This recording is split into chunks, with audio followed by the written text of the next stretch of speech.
आज की कहानी दो दोस्तों के अलग संस्कार। किसी समय की बात है, एक कस्बे में राघव और अमन नाम के दो मित्र रहते थे। हालांकि दोनों बचपन के साथी थे, लेकिन उनके विचार और आचरण बिल्कुल अलग थे। राघव धार्मिक प्रवृत्ति का था। प्रतिदिन मंदिर जाता, प्रभु का नाम जपता और लोगों की सेवा करता।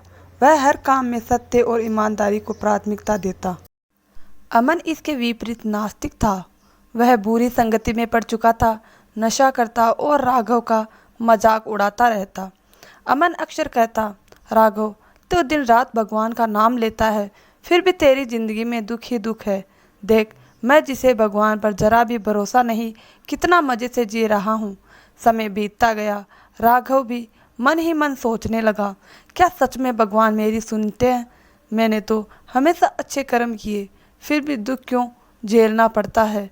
एक दिन राघव जब घर में भगवान विष्णु की मूर्ति के सामने धूप दिखा रहा था, तब अमन फिर से मजाक उड़ाते हुए बोला, अरे ये धूप का धुआं भी उसी ओर जा रहा है जिसे तू भगवान कहता है, पर वो तुझे सुनता तक नहीं। हताश और क्रोधित होकर राघव ने मूर्ति को अलमारी के ऊपर रख दिया और धूप की दूसरी दिशा में कर दी। लेकिन आश्चर्य, धुआं फिर से मूर्ति की ओर जाने लगा। राघव चिल्लाया, तुम अभी भी धुआं ले रहे हो, अब मैं तुम्हारी पूजा नहीं करूंगा। तभी कमरे में एक दिव्य प्रकाश फैला और स्वयं भगवान विष्णु प्रकट हुए।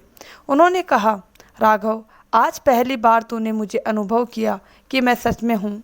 राघव भाव विभोर हो गया और बोला, प्रभु फिर मेरे साथ इतना अन्याय क्यों? मैंने हमेशा अच्छाई की, फिर भी दुख भोग रहा हूँ। और अमन जो अधर्म करता है वो सुखी क्यों है? भगवान विष्णु बोले, राघव यह संसार कर्मों के सिद्धांत पर चलता है। तेरे पिछले जन्मों के पाप अभी खत्म नहीं हुए। जब ये पूर्ण हो जाएंगे तब तुझे अपार सुख मिलेगा। अमन के पूर्व जन्म के कर्म शुभ थे, इसीलिए वह अभी तक अच्छे कर्म भोग रहा है, लेकिन उसके वर्तमान जीवन के पाप बढ़ते जा रहे हैं। जब उसके फल मिलेंगे तो वह सह नहीं पाएगा। समय बीता, होली का त्योहार आया। पूरा कस्बा रंगों और उल्लास में डूबा था।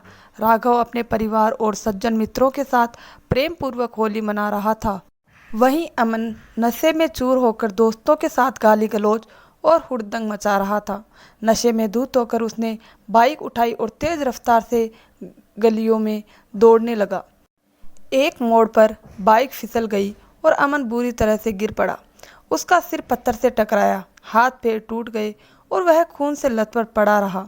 उसके साथी उसे छोड़कर भाग गए। किसी को उसकी परवाह न थी।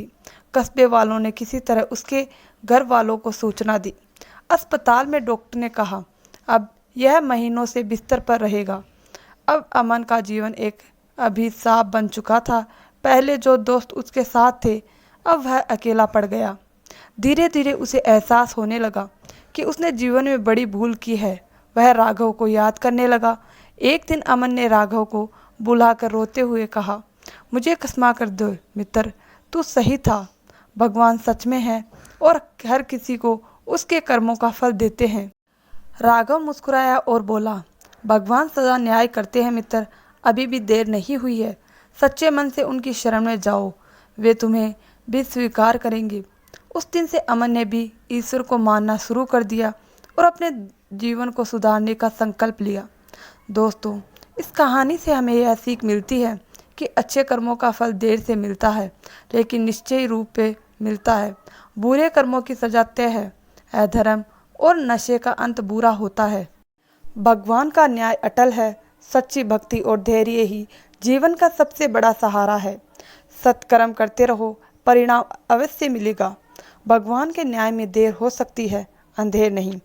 अगर आपको कहानी पसंद आई हो तो वीडियो को लाइक, शेयर, चैनल को सब्सक्राइब जरूर करें। धन्यवाद दोस्तों।